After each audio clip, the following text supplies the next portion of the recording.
The government is lying to us. I know. The media is lying to us. Hollywood is lying to us. History is lying to us too.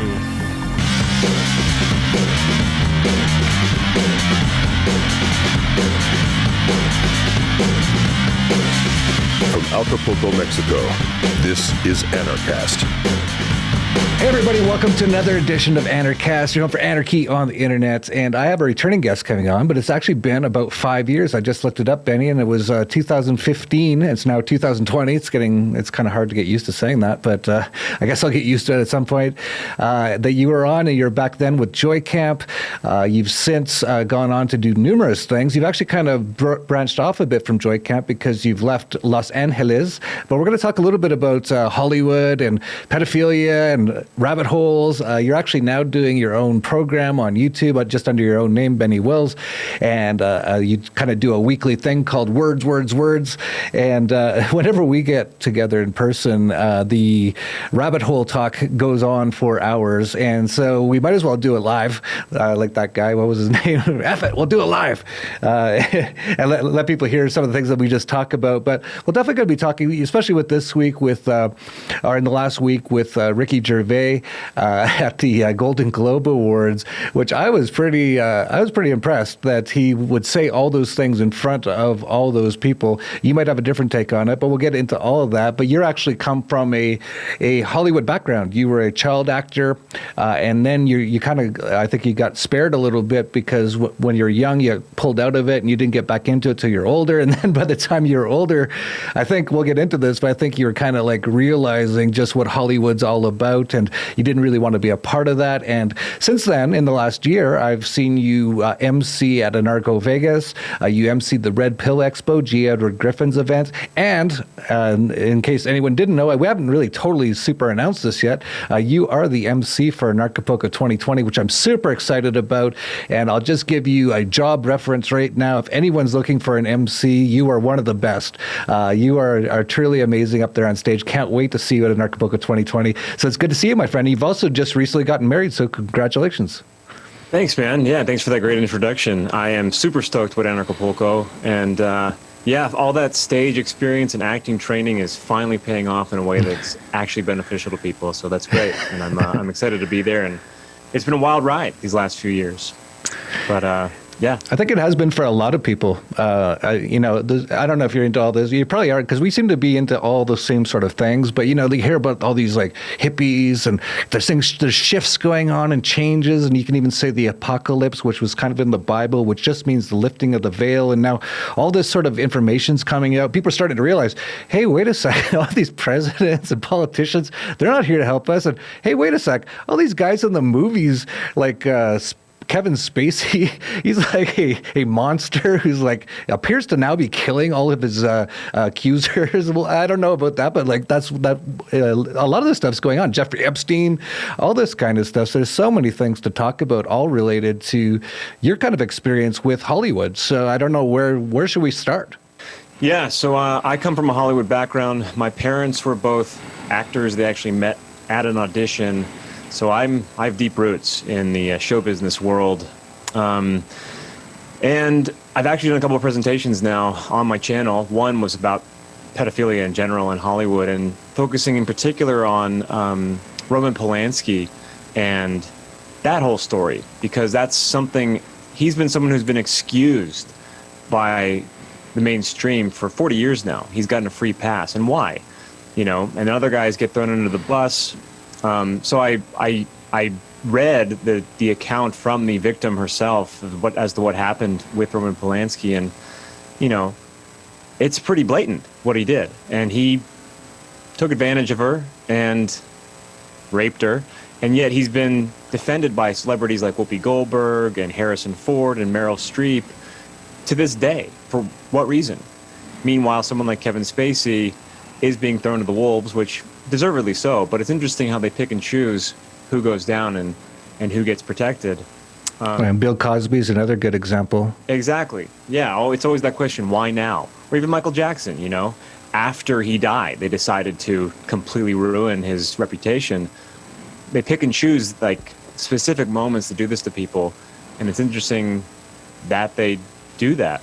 And I did one about Kevin Spacey just last week, just to kind of warn people where you're being led with information. And I focused particularly on this guy, Ari Ben, who was the former Norwegian royalty, who was a Kevin Spacey accuser, and focused in on just him as a person, and put him under the magnifying glass, and just to see, well, is it really even make sense that Kevin Spacey would take this guy out?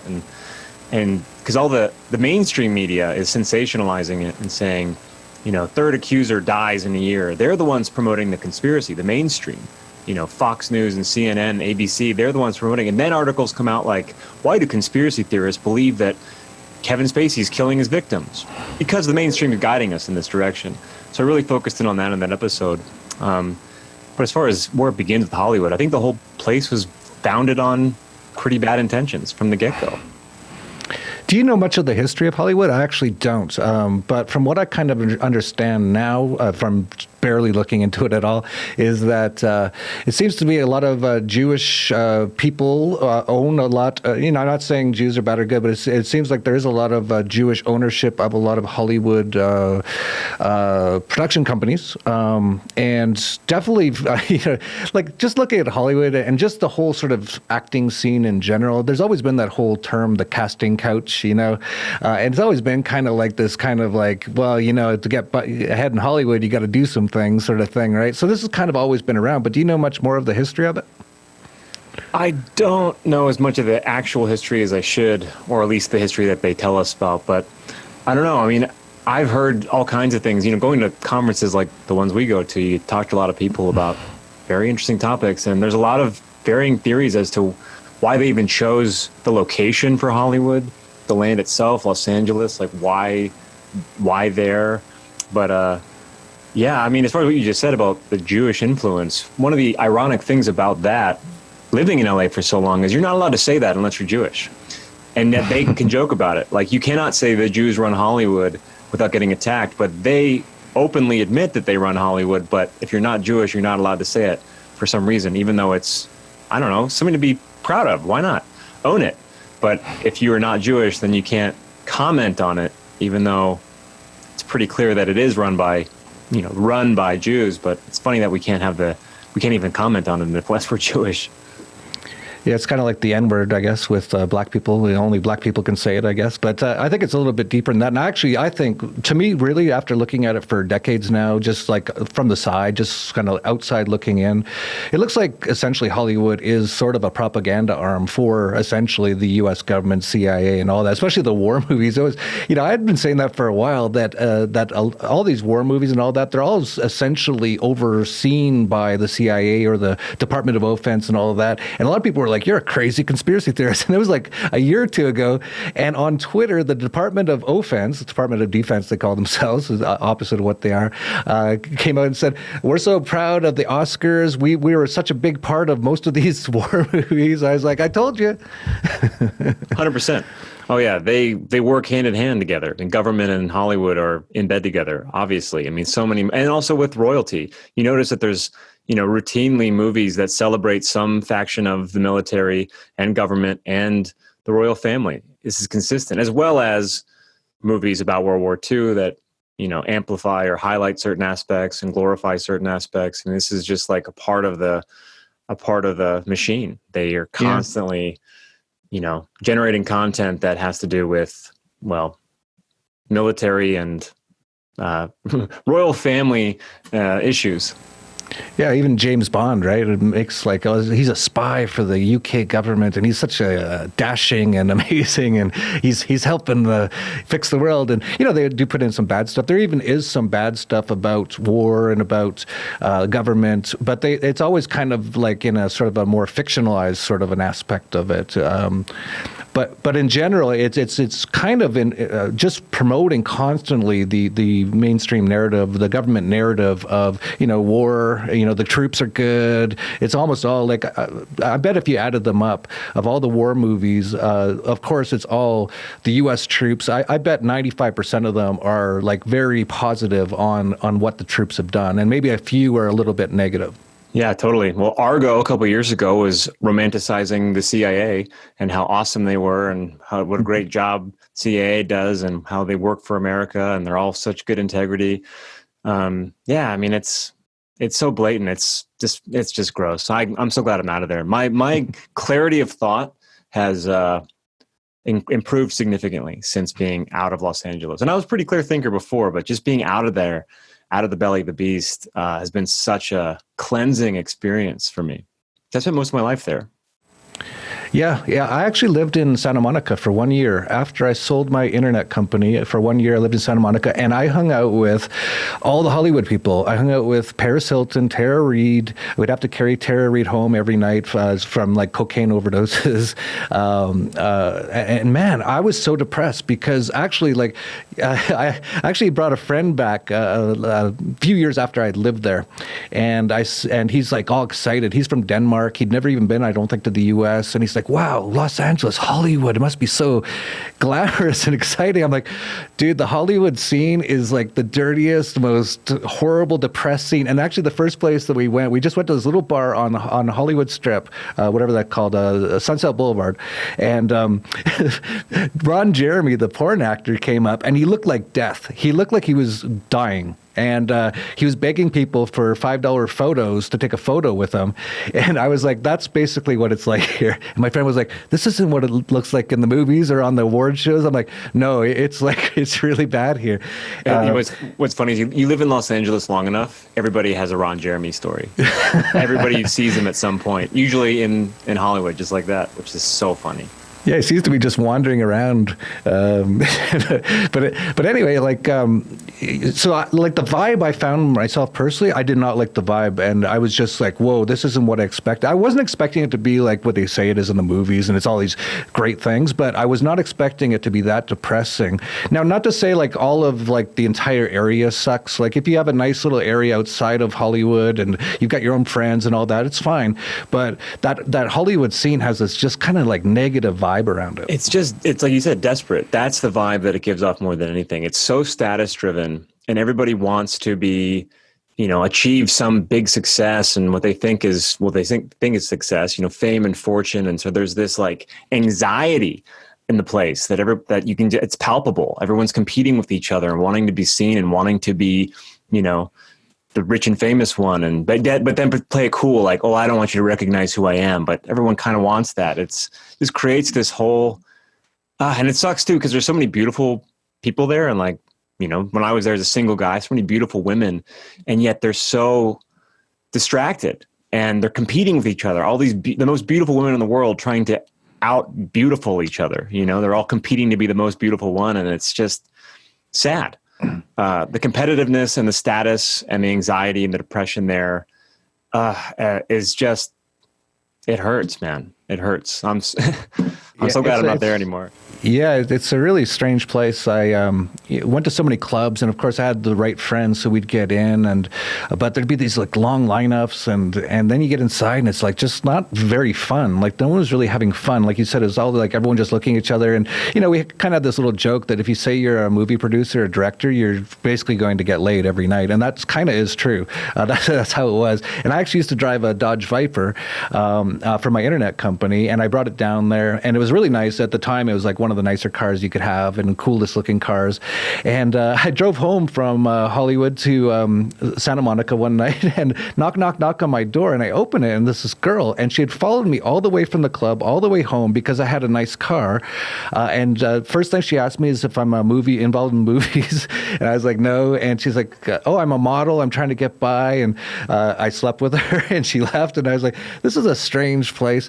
But talking about the sort of pedophilia sort of stuff, I'm curious on your angle on it. And, one of the things that I really found interesting about Rikky Gervais with the Golden Globes was I didn't know the Jeffrey Epstein didn't kill himself was like a big thing outside of my Facebook groups. Like, I have a pretty big Facebook group, so, 10,000, 100,000 people, but I thought they're all like mostly libertarian, mostly anarchists. And I didn't think anyone outside of our groups knew about it. But then Rikky Gervais, right on stage, there goes, he made a joke and he said, and by the way, Jeffrey Epstein didn't kill himself. And most of the crowd booed. I'm like, why would you boo that? First of all, I didn't know they knew this was a meme. Second of all, why would you boo that Jeffrey? The only reason I can think of is because you kind of know what that all is tied to, and you don't want people to know about it. So what's your take on all that? I have a lot of thoughts on it. It's interesting. I mean, the Golden Globes is a huge show that celebrates Hollywood, that's on NBC.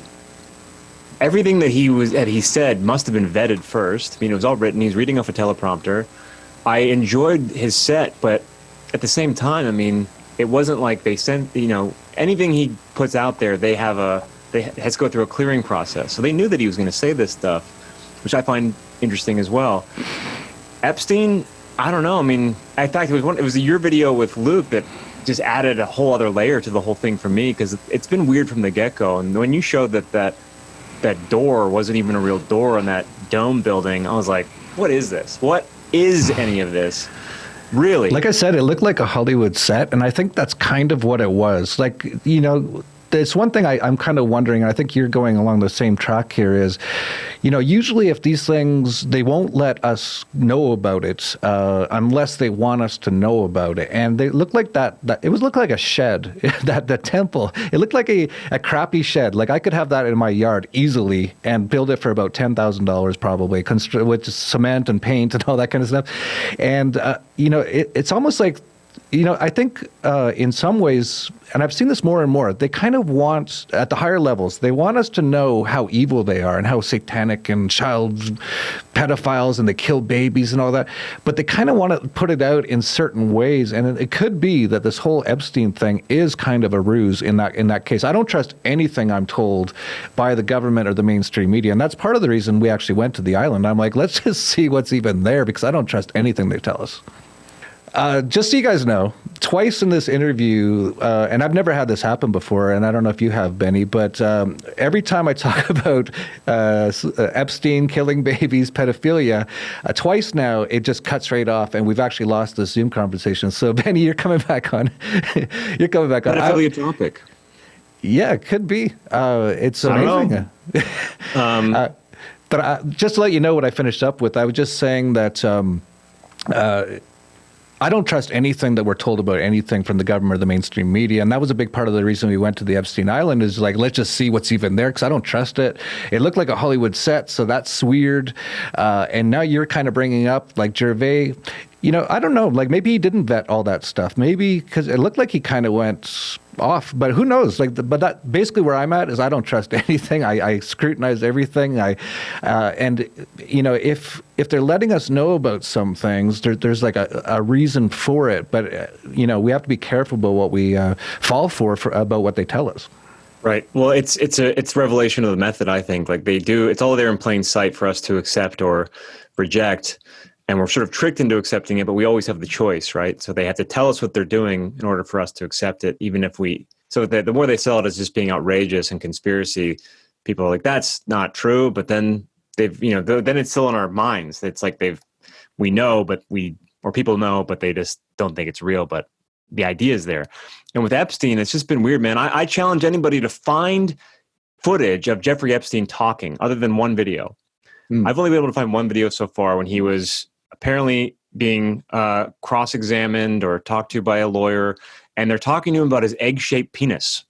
I swear to God, this is the only footage I've ever found. Yeah, it's the only footage I can find of him actually saying words. Or this video where they're like, so you have an egg-shaped penis. And he like looks at his lawyer and he... Okay, so we just got cut off for the third time, and it was right after you said egg-shaped penis, so maybe that's another word they look for. It's hilarious. Yeah, well, that's the only, what I was saying was that's the only footage that I've been able to find of Epstein actually talking, and it's when they're talking to him about his egg-shaped penis. It's all very strange. I've seen some videos of him at a party with Trump. Of course, there's lots of photos of him with Prince Andrew. There's a lot of photos. Yeah, tons of photos. He's kind of like this. It's almost like what's that? Where in the world is There's like a cartoon character that's always kind of like you got to find him, and he's always kind of like in the background. Where's Waldo? Where's Epstein? Yeah, he's Where's Waldo, basically. Well, I think it's interesting. Who is this guy? The Democrats will immediately associate him with Donald Trump, and the Republicans immediately associate him with Bill Clinton.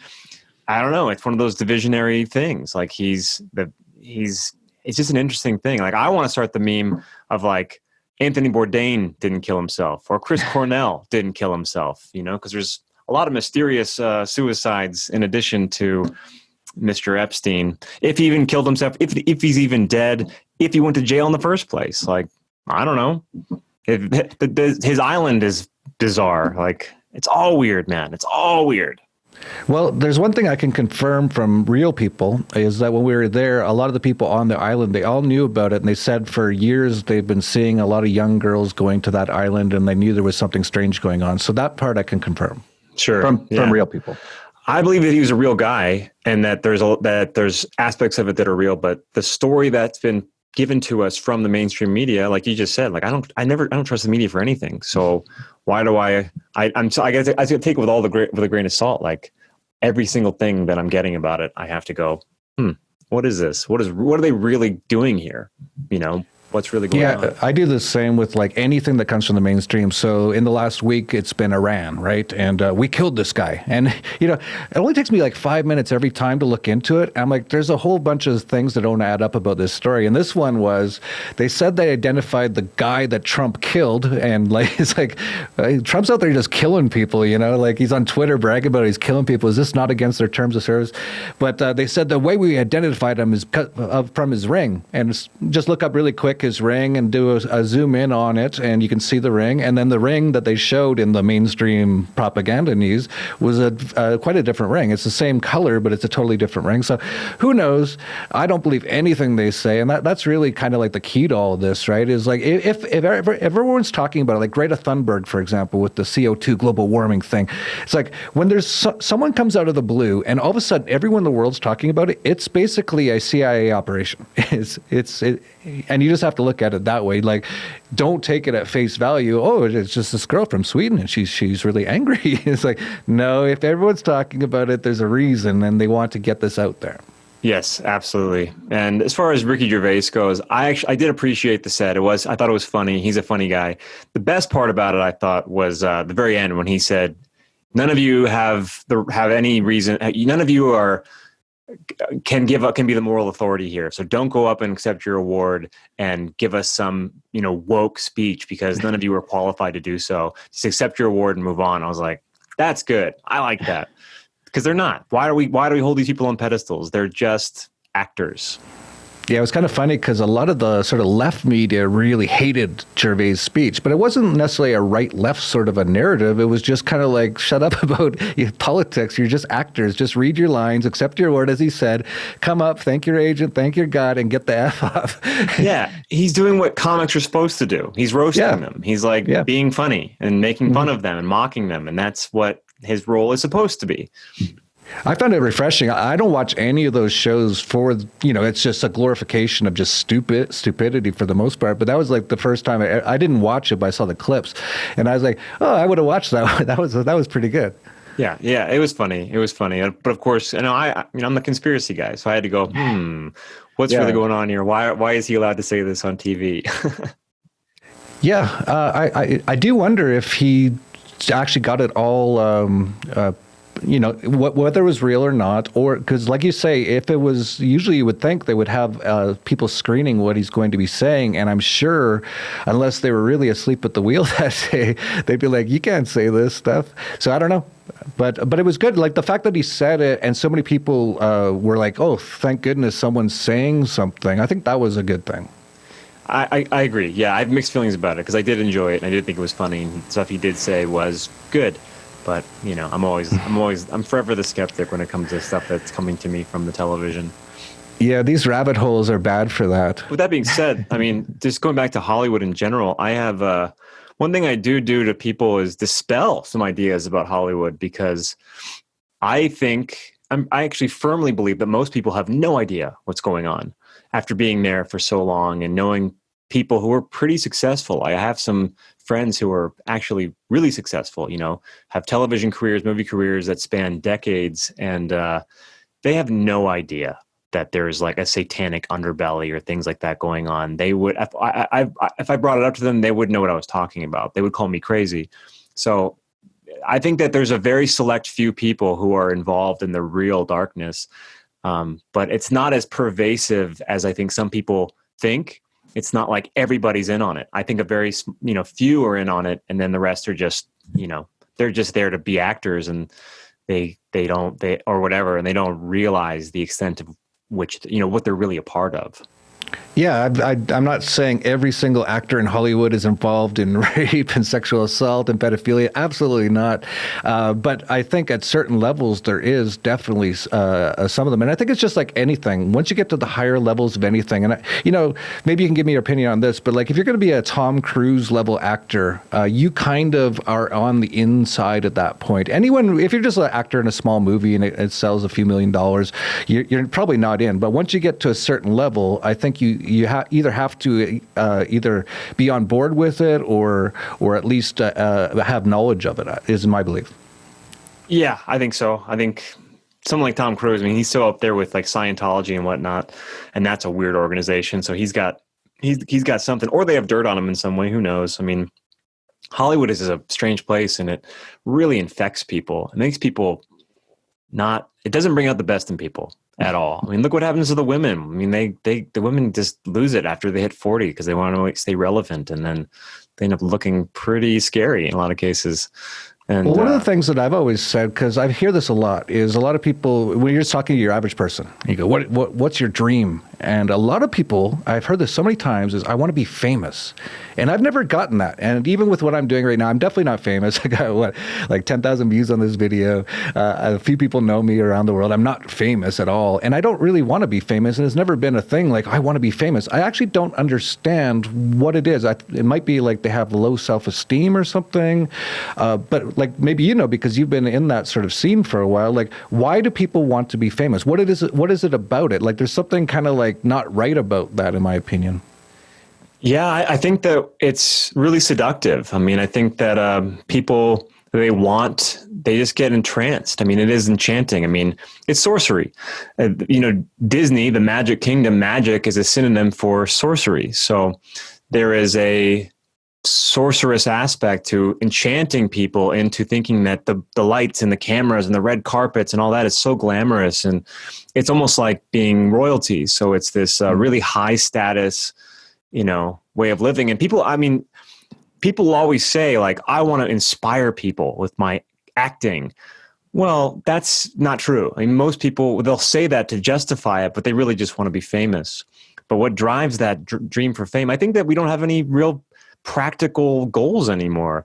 Like if that's the epitome. I mean, school, the 20th century really has done a good job of making us, so detached from what's really important that we just follow these dreams they're not rooted in anything. It's just an idea, which is why you see so many celebrities going broke, why you see them on drugs or getting lots and lots of plastic surgery, because you find that it's really empty. Getting this fame is just, it's nothing. It's nothing tangible. You can't really hold on to it. So I think we're just we've been made so ignorant and so detached from value and ethics and morals and family and all kinds of stuff that we end up reaching for these unattainable ideas that ultimately lead to just more frustration and despair. And I want actors just to be more honest and say, you want to be famous. You don't want to inspire people. You want to be famous. You want to inspire other people to also try to be famous. I mean, that's really what it comes down. You don't love the craft of acting. I like acting fine. I loved it for a bit. But, and I would say that to myself. I would say, like, I'm doing this because I want to inspire people to also be good actors. No, I really just wanted to be on a TV show. That's the truth. And then people just should be more honest with themselves. Yeah, like when I think about like really famous people, I would not want to be them. Like they can't really go out anywhere without people coming up to them. I get it every now and then when I go to a conference where it's like my conference, right? And it's like a few days of the year. It's not too bad. But I couldn't imagine going to like a mall or, just walking down the street and people running up to you or screaming. And like, to me, that sounds like something I don't want, really. That's not like, actually, as a person who's traveled the world quite a bit, my favorite feeling in the world is arriving in a country I've never been, no one knows me, going out to dinner, going out to some bar, and no one knows who I am. I get to kind of like reinvent myself. I get to kind of like, it's exciting to me. It's like an adventure. Whereas if I show up there and everyone's like, oh, there's Jeff, and they're all like taking pictures, I'd be like, oh, this sucks. Yeah, totally. I mean, we're not, I don't think we're supposed to just put men or women on pedestals. We are all just, we're all on the same team here. And to worship any body, any man or woman is not a good idea. Yeah. Another thing I used to think about actors, and nothing against you at all. In fact, I wish I had the skills to be an actor. I get every now and then someone saying they want to have me a part in some show, and I'm like, man, the only role I could play is myself. I'm not an actor. I can't do accents. I can't act like anyone else. I can just act like me. And this is like the most boring sort of person ever, because no one's ever done a Jeff Berwick impression because there's nothing to really do. Unless you just go, yeah, that's great or something. Right? Like that's basically all I do. There's nothing super dynamic about me or anything like that. But one thing I have said quite a bit throughout my life is you see a lot of people and they look up to these actors or actresses and they glorify them, they idolize them, and they think of them as like almost like a god. And I used to always say, they're basically just reading lines off of a script that some guy wrote. And in fact, the guy who wrote that script, I think, is more talented than those people in some way, in that he actually came out, he created that. Now, they actually embodied it, which is really cool. And I think, like I say, acting's great. If you can do that, it's amazing. You can act like someone else. You can, the really good actors, and this is why people really fall in love or like idolize a lot of these people. They're so good that you actually believe that they're the character. That's a real skill. But I always said it's just one part of a really good story is the actor. There's also the script writer and the director and all that kind of stuff. Yeah, absolutely. And I mean, I think one of the best things that acting taught me, because I studied acting for a long time and I did it for 20 years, and I actually went to college and graduate school for it. So I have 2 degrees. I have a master's degree in acting. I've really studied it and done a lot of it. One of the greatest things it taught me was empathy. Because as an actor, you have to understand the character. So getting in touch with, what makes this character tick. It's not going to be believable unless people believe you as the character. So I would have to figure out, like, how does this person think? Why do they do the things they do? Why do they say the things they say? And it gets you having to try to understand how other people think and act. So it really gave me a sense of empathy of, and my way into a character was always, who is this guy as a little kid? Who is the kid? What happened to him as a kid that made him the person that he is? And it just gave me a real sense of what people go through, the human experience outside of myself. And that's probably the best thing I got from my years of acting, and the ability to perform on stage and be comfortable on stage, of course. But, just real empathy is what acting taught me. Yeah, and I have to say, when you do your stuff, you do like a 5-minute sort of skit. You do like 3 or 4 of them during an event sometimes, and like that's a real skill. That's like good for you. Like that you could do that. I could never. I don't. Yeah, I do some rap songs. I can't even rap my own rap afterwards. Like on stage, I have to like lip sync it because I don't remember the lyrics. Like I can't even remember like eight bars of rap lyrics, right? And you remember like this entire thing. That's pretty amazing. And I do have to point out, Benny, that we haven't mentioned pedophilia or egg-shaped penises, and we haven't gotten logged off Zoom lately. So I know. It's funny how that works. But yeah, I mean, if anybody, that's true. I thank you for saying that. I've worked really hard to be a good performer. That's what it comes down to. And I encourage anybody to, focus on us if they want. Like, how do I say this? People have been impressed with how I do my thing quite often, and that's awesome. It's actually doing, like I said, doing something for good with it.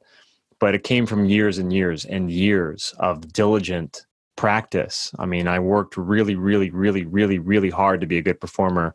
And now it's sort of second nature. You know, I developed it so well that I'm able to just turn it on at a moment's notice, you know, which is great. But I didn't wake up one day and be like, you know, I'm just going to be a stage performer and do poetry and everyone's going to love it. No, I got to that point from, 25 years of investment of my time and energy and money for that matter. Yeah. That makes me think, because I've had on some great Hollywood directors on who are anarchists. Andrew Treglia, who's actually going to be doing a documentary at Anarchapulco this year on anarchy. He's like a big Hollywood sort of director or producer. Another one I had on, sorry, I can't remember all the names. I've had over 500 episodes now. Another one also does big Hollywood stuff. I've had numerous actors, including yourself. And with there's something I was thinking about recently, with the way that the phones are and the cameras today, you can have like a $2,000 or $1,000 camera and you can do Hollywood quality almost production value.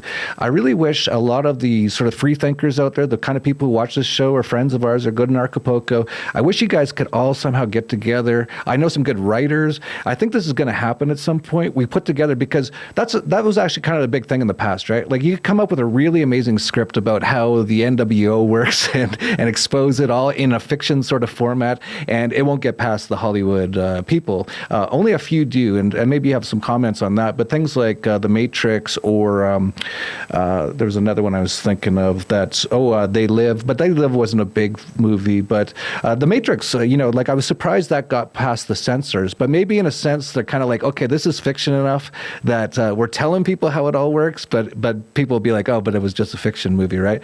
But I'd love to see a number of you guys somehow get together and do like a really good quality, because we don't really need Hollywood anymore to get big movies out there. Not in the sense of getting it in front of people's eyes, because YouTube, even if you get blocked on YouTube, there's all kinds of other sites. If something's done really well, it'll get out there and be seen by a lot of people. So hopefully, instead of you having this great background and knowledge of acting and talent and skill, and saying I'm walking away from Hollywood and not using it all that much anymore, maybe we can start to get like a free market for movies and stuff like that out there that do really well. That would be awesome, man. No, I would love that. And I think about that actually quite often. I would love to be able to, because one of the other reasons why I left Los Angeles was because I wanted to have financial freedom, and that meant me taking control of money in general and what I think about it and how I approach creating money in my life. And I would love to be able to do like a hero's journey in a way back to performance and produce content that is something that I believe in, or that like you said, a group of us could believe in, that's good quality. That would be the ultimate like victory, because that's what I was trained in. That's what I fell in love with. And to be able to return to my roots and produce something that I didn't have to get funding from anyone in Hollywood would be super sweet. Be awesome. So I'm down. I'll just throw it out there because it's a script idea I've had for a while that I just have no time to do whatsoever. And I probably can't even explain it very well in 1 minute or less. But basically, it'd be like this movie set in like the 1920s, or even now. It could be now. It doesn't matter. And it's this kid who grows up in an elite family. So he's the son of a Rothschild or something like that. And they show the kid, and his life is nothing like your regular kids, but he does go to school. He goes to Oxford or Harvard or whatever. But slowly he starts to learn about what his family does. And then one day they bring him in. They say, okay, you're now 30, you've got your degree at Harvard, you're now part of the Skull and Bones and all this sort of stuff. And we've decided that you're going to take over from Grandpappy Rothschild or whatever. And then all of a sudden they bring him into this kind of like room, like an underground thing in the city of London. And they've just got like, they're controlling everything from down there, right? They're controlling because I've actually seen this. I actually have seen this real live. I don't know if I'll use the exact, I'll say I won't say the name. I don't want to get killed, but my first internet company got approached by one of the biggest media companies in the world as our first investors. And one of the guys took a liking to me, and he took me into, and it's a media company, so they had many of the major newspapers in the world. And he took me into his office, and he was creepy and weird. He didn't know how to use his computer or anything. And one day he goes, "You want to see how things really work?" And this is true. This is what happened. And I go, what are you talking about? I was just like this 20-year-old kid hoping to raise like $1 million from my internet company. And he goes, "All right, let's take this guy down." And he mentioned some name, and he goes, "Take him down." And he opened the door, and downstairs there's all these journalists, and he said the name, he said, "Take him down." And the next day, all over the news was about this guy, how he was like anti-Semitic and, because all that kind of stuff. And the guy was just destroyed the next day. So in this movie, they kind of show him, and then they'd be like, "Okay, here's why we're going to do this Iran thing this week. We want to take over these oil fields. We want to take out these people, all that kind of stuff. We'll put it in the media that, we're fighting for freedom and all this kind of stuff. Get the guys in the media on board with this right now." So that would be a great movie, in my opinion. And now that couldn't be made 30 years ago with any decent production value for anything less than like a large amount of money. But now you can do it on like an iPhone, with some decent microphones and stuff like that. So I'll just throw it out there because I have no time to do that kind of movie. But if someone's a scriptwriter out there, try to work on something like that. We'll try to get Benny as the lead character. You could be the kid. Let's do it, man. Young man. I'm in. Yeah, we'll get the director. Awesome. Yeah, it'll be fun. Yeah. Cool. So, is there anything about Hollywood that we didn't talk about? Because I think you said beforehand you might have a few stories about some experiences you had there. Well, not to use the P word again, as in or pedo. egg-shaped. Yeah, but so one thing that, because I feel like this is I think that, to not go into too much detail about this idea, but I think this is a spiritual experience for all of us on this plane, in this realm.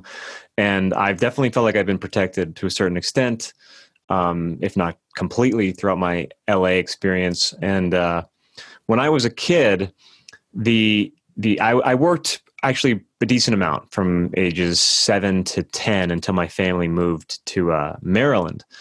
And I was always too tall. Like I worked a fair amount, but child actors are always very short, and I was a tall kid. So I worked some, but not as much as I probably would have had I been a few inches shorter. But I was with an agency where the top client at that agency was a kid named Brian Bonsall. And Brian Bonsall was the little kid on Family Ties in the 80s. And he was also the star of a movie called Blank Check that you may remember from the early 90s.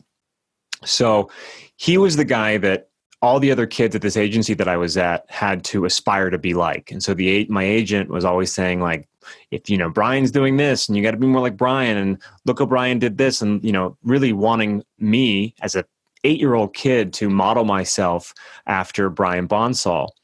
And of course, my family left LA in 1994, and Brian Bonsall disappeared from the scene.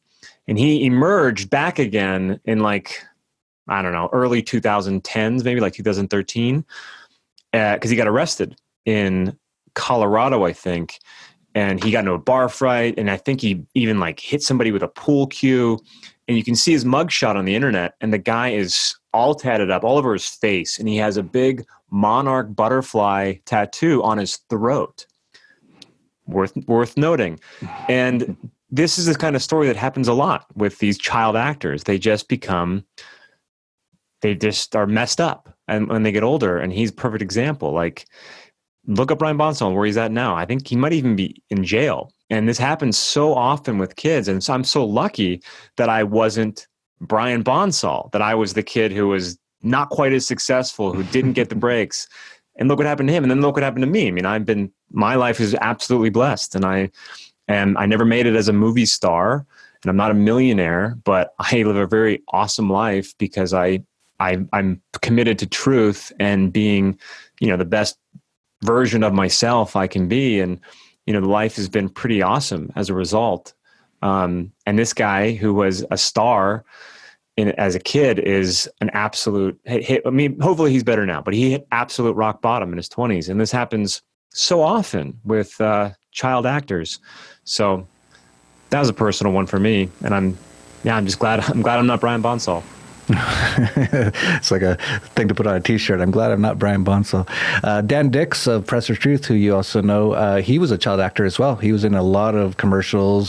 He's really, really cute kid. He actually just put out a video like a couple days ago talking about how he was. Yeah, I didn't watch it yet, but how he's lucky he didn't get further along in his acting career, because who knows what would have happened. And not to say it happens to every kid, but you look at those Disney kids, almost all of them, Britney Spears, like that Miley Cyrus, they're all messed up. I met so many of them in person, like Tara Reid. She wasn't a child actor per se, but she was a young actress, and they just got messed up in that industry. My daughter actually a few years ago said she wanted to be an actress, and I was like, deep breath. I was like, and what am I going to say? Like, no, you can't, right? Like, I can't say that. Like, as a peaceful parenting, as a decent human being, I'm not telling my daughter what to do, but I gave her some advice. I'm like, you got to be really careful in the industry if you want to do it. If you want to do it, you can do it. But I'm going to be there trying to help as much as possible, and you got to watch your back if you go into that thing. Totally. And I talk to a lot of people about this too, because there's a lot of appeal for people to be in the movies and in TV. And I just say, when they talk to me about it, I say, just make sure you know what you want. Know what you want. Like, ask yourself, really ask yourself, be honest with yourself. What do you want from being an actor in Hollywood? So you can really, the more intention you have and the clearer your goals are, the easier it'll be to navigate and also maybe let go of if you can find that it's a rather empty pursuit. But really know what you want from it. Yeah, absolutely. And of course, as a young kid, that's tough. But one of the things that I've seen a number of documentaries and looked into stuff about child actors and their parents. It's unbelievable. The parents basically are selling them into being like totally abused. They don't even care. It's absolutely unbelievable. I can't believe people are like that, but there are people like that. So the parents are even like, they want to be famous so much. They want their kid to be famous. They don't care if the kid's getting raped. They don't care about any of that as long as they're famous. It's just absolutely unbelievable. Yeah, I know. It's dark. It's really dark. And that was what was so absurd about the whole Me Too movement a couple of years ago. While, there's a lot of women who are getting, vindicated. That's great. But what about the kids? There's so many stories of pedophilia, and there's so many kids who have been vocal about what happened to them, and who are vocal on behalf of other kids, and yet Hollywood remains silent. I mean, that Roman Polanski story is a perfect example. He raped a 13-year-old girl, straight up raped her, drugged her and raped her. And it's, there's not even any like doubt about it. He admits it. She admits it. They both tell their stories about it. And yet Hollywood protects him. Doesn't make any sense. So it's absolutely rampant and scary place for kids. Yeah, absolutely. So one sort of final question here. We'll try to wrap it up before we get logged off of Zoom here again, although we've been pretty good since we haven't mentioned too many trigger words lately, is one thing that I've just kind of noticed. And because when we're together, we'll spend hours going down the rabbit hole, and we didn't even scratch the surface here. Maybe we'll do another show soon, but definitely check out Benny's show. I think you talk a lot about all this stuff. But since I've been going down the rabbit hole in the last 10 years or so, probably 15 years, I don't even watch movies or television shows anymore. And the reason why is it's nowhere near as interesting or as fascinating as real life to me now. What's your take on that? I agree. And I've, as a kid who grew up in LA, who wanted to be an actor, who was an actor, I used to watch a lot of movies. I used to watch, in SAG, I would get all the screeners every year. So I'd always watch like the movies that were under consideration for awards. And that was a big part of my life. And what I've noticed really, maybe I just have the eyes to see more clear now, but it seems to me that when I watch anything now, it has this undertone of an agenda.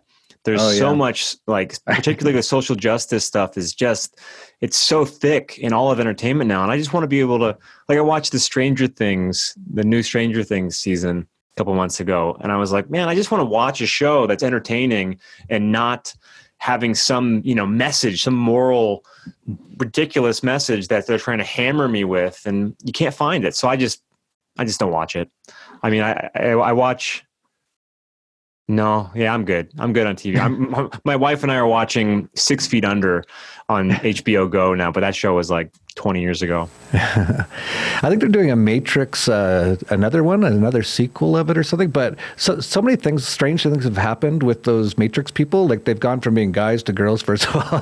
Both of them. Yeah. So I'm kind of wondering if this is going to be good or not. But if it is, like, I'll let my friends watch it first. If they go, it's really good, I'll watch it. Otherwise, I really don't watch much. And it's a lot of the same reasons you pointed out. I kind of feel bad because my kids like movies. Like most kids do like movies. Like I don't know any kids who don't. And my kids like movies and they always want me to go. And I'm like, I can't. And I think I went a year or two ago, and I think it was for the Avengers, one of those movies. And the great thing about Mexico is you get VIP. It costs about $5, $6, maybe $7. And you get leather reclining chairs, VIP. They have waitresses and waiters, and you can even order like drinks. So I'm sitting there at the Avengers, and I'm like, okay, just get through watching. I'm sure there's going to be a ton of propaganda in here. And they get to this one part, and I forget what it was exactly, but it was something like, well, who's going to save us? They go, call the president. And I put up my hand. I go, can I have a Johnny Walker Black on ice, please? And I'm just drinking. I'm like, I can't watch this. It's just painful. You know, it's funny you mentioned those. I watched, so I travel a lot. And last year, I spent a lot of time on planes. So I watched all of the Marvel movies in 2019, every single one of them in order, and then watched Endgame in the theater. And what's fascinating about these movies is that they all incorporate some level of truth in them, but it's veiled under this superhero guise. And they're the most popular movies in the world, but yet they have like real truth in them. I mean, if you've watched Captain America, what's it called? Not Civil War, Winter Soldier. He's fighting the New World Order. It's literally called the New World Order in the movie. Yeah, I had some people tell me I should watch that one. It's interesting. I mean, every single movie has a hint of actual truth in it, and yet, you know, to speak about these truths outside of the film, you're called a crazy conspiracy theorist. It's interesting how they do that, but these movies are like rife with actual stuff. Yeah, it's very interesting. I think my favorite movies of all time, just got to say, Lord of the Rings, and a big part of that was that was the first major fiction book I ever read as a kid, and it's like this much of a book. It's a huge book, and I couldn't imagine how they would turn it into a movie. I didn't think they would be able to do it, and I actually tried in the 70s or 80s. I don't know if you ever saw that one. It was so bad. It was just brutally bad. I'm like, oh, they can't do it. It's like there's so much like fantastic things in there that how could they possibly pull it off? And they did. So I was like, that was really good. The Matrix was really good because it really showed actually what I think is kind of like the truth about what life really is. They're basically just sucking all of our energy, and we're all stuck in the Matrix, and people like us, woke people, you could say, or we took the red pill or whatever you want to say, we're a little bit more awake. We're kind of outside of it, but most people are still in it. And there's a few, I like V for Vendetta. I thought that was pretty good, even though if you really look at what that guy was all about, he wasn't really an anarchist. I think there's one or two more, but those are about it. And those are the only movies that kind of really I can stand to watch nowadays. I'm actually, speaking of like feeding off our energy, I'm working on a presentation right now that I want to include all the different examples of movies that have a theme where there's something siphoning off energy, that's sucking on energy. Usually it's fear in these movies. There's some entity or something that feeds off of the fear of people. And I feel like that's such a great allegory, and possibly even not even, more than an allegory in our reality. So I want to like create a tapestry showing people like all the different times this comes up as a theme in a TV show or film, the siphoning off of human energy through fear. Oh man, I think you're going to have thousands of them. I hope so. And if anybody's watching this and you know of some, let me know, because I've yet to endeavor into it, but I already have I'm working on my list of films and TV shows already. Cool. All right. Well, we should leave it there before we get cut off again. I guess we had all the trigger words at the beginning, so they've let us talk since then. If you're into any of this stuff, definitely check out Benny's new channel on YouTube. I'll let you tell them where to go to get that. Definitely check out Anarchapulco 2020. It's going to be an amazing event, especially with Benny as MC. I was there at Anarcho Vegas watching you do your, I don't want to say magic because that's kind of like we know what that word means, but you were just doing amazing stuff. Like, you were incredible on stage. I'm so excited to see you at Anarchapulco with so many amazing speakers. It's going to be a great time coming up February 13th to 16th. So just finish off, Benny, let people, anything else you want to say, and let people know where they can find more on you and things like that. Yeah, I mean, just come check out my new YouTube channel. I picked a very precarious time to start a new YouTube channel in this age of censorship, but I have a weekly show called Words, Words, Words. The channel is youtube.com/Benny Wills, which is my name. Wills, not Willis, it's Wills. But every Sunday night I release an episode. I'm also on BitChute as a backup. Find me on Facebook, Twitter, Instagram, all that. Come to Anarchapulco. If you haven't bought a ticket yet, you can use the code word Benny to get a discount. But it is going to be tons of fun. I hope to see anybody who wants to meet me there, because I love meeting people, and these gatherings are so important. But yeah, check out the show Sunday nights on youtube.com/Benny Wills. Jeff, always a pleasure. Can't wait to see you next month. Yeah, always a pleasure. I can't wait as well. And I can't believe it's only a month away. Man, time flies. It's coming up so fast. All right, if you like this video, please like, subscribe, share down below, especially before it gets removed off the internet for all the buzzwords that we said that they already tried to block us while we're just recording it, much less putting it up live. Or who knows, maybe we just had weird technical difficulties, but we've never had anything like that happen before, especially right after we mentioned certain words. It's kind of creepy, but who knows how things work. There is, I can't explain how anything in this world works, really. It's always just an adventure and a ride, in my opinion. It's always interesting. But if you do like this video, please like, subscribe, share down below. And that's it for Anarchast, your home for anarchy on the internet. Peace, love, and anarchy. The greatest form of control is where you think you're free when you're being fundamentally manipulated and dictated to. One form of dictatorship is being in a prison cell and you can see the bars and touch it. The other one is sitting in a prison cell but you can't see the bar, you think you're free. What the human race is suffering from is mass hypnosis. We are being hypnotized by people like this. Newsreaders, politicians, teachers, lecturers. We are in a country and in a world that is being run by unbelievably sick people. The chasm between what we're told is going on and what is really going on is absolutely enormous. The world is waking up. In 2014, a small group of freethinkers decided it was time to change the world. Now, in 2020, 3,000 people will arrive in Acapulco, Mexico to lead the evolution. Ron Paul, John McAfee, Sherry Peel Jackson, Doug Casey, Freeway Rick Ross, Del Bigtree, Jeff Berwick, Larkin Rose, James Corbett, Jeffrey Tucker, Benny Wills, Angel Clark, and featuring performance artist Vinnie Paz. It's like we all know what's going down, but no one's saying shit what happened to the home of the brave. These motherfuckers, they controlling us now, and no one's talking about how they made us fight and be slaves. And everybody's just walking around, heading the clouds and won't awaken to it.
Welcome to the end of days. The greatest hypnotist on planet Earth is a oblong box in the corner of the room. It is constantly telling us what to believe is real. If you can persuade them that what they see with their eyes is what there is to see, you got them. Because they'll laugh in the face of an explanation that portrays the bigger picture of what's happening. And they have.